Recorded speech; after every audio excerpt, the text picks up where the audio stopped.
Hello, my name is Viola Pierce.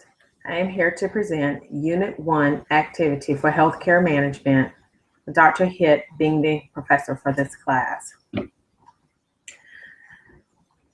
I have been charged to answer a few questions about management. Discuss management. The first question is discuss management, behavior in work environments that promote excellence and safety. Management behaviors in work environments that promote excellence and safety is one that is not rooted in superior/subordinate relationships, but rather in a dispersed, involved, and transformational management that occurs at the practice level.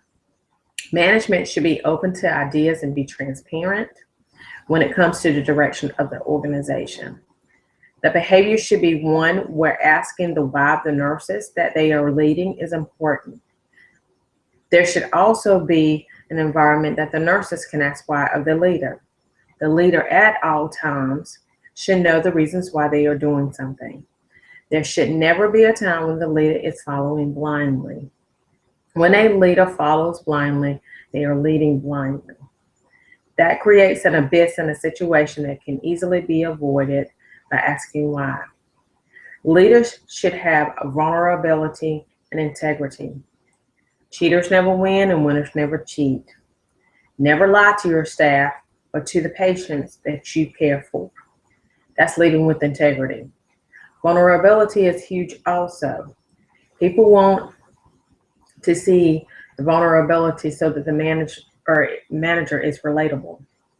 Leaders also need to play the balancing act of creating happy environment for the staff and the organization and also the patients that they serve.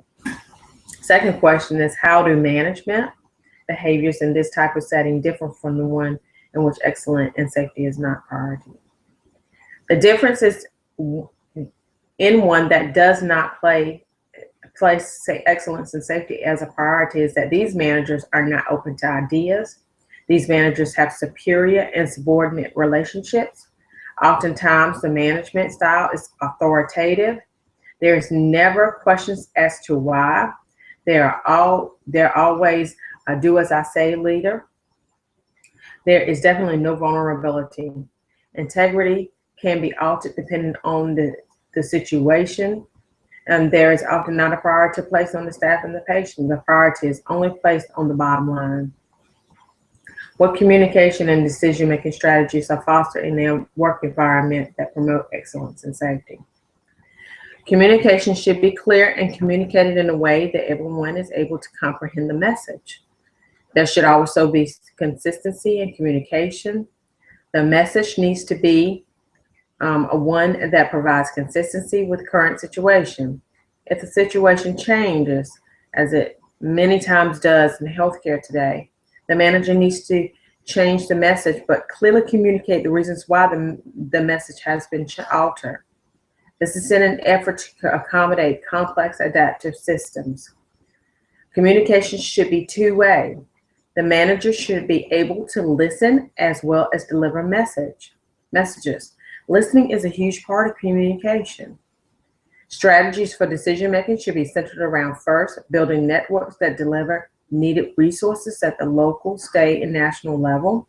There should also be a continued learning through the recent literature that gives insights to what others are succeeding at.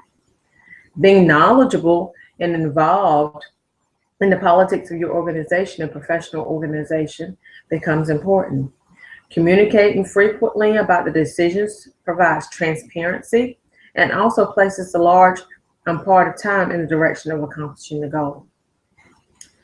Describe transformational leadership and an evidence-based management. How are they saying and how are they different? Bennis and Nanas define transformational leaders as one who commits people to action, who converts followers into leaders, and who may convert leaders into agents of change. Transformational management holds the position and displays this leadership style. Just because one is a great nurse does not necessarily mean that they can be a great leader. Transformational leadership and evidence-based management are both vital elements of redesigning our current healthcare system. Transformational Leadership is key in embracing a culture of shared governance. Sharing the power through participatory management. Transformational leadership is required in this paradigm shift from fee-for-service to providing the patient with better outcomes. Evidence-based management plays a key role in balancing the tension between efficiency and reliability, forming and maintaining trust and actively overseeing the process of change. What is emotional intelligence? What roles does it play in nursing management? Rousseau 2011 defines emotional intelligence as the capacity for recognizing our own feelings and those of others, for motivating ourselves and for managing emotions well in ourselves and in others. Emotional intelligence is essential in nursing management. When nurses encounter patients who are experiencing life-changing circumstances, and sometimes the ones that are just angry, it becomes hard to keep their emotions in check. Nursing management should be able to provide that blueprint of emotional intelligence for the patient and the nurse-to-nurse interaction. As a hospital administrator, what are the expectations for the behavior of your managers?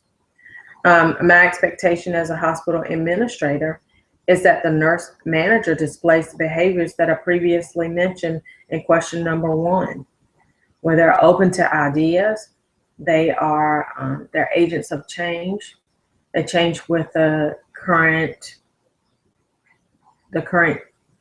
literature that's evidence-based, that gives us a guideline to come out with better outcomes. These behaviors are key to the health of the organization. Thank you and have a great day.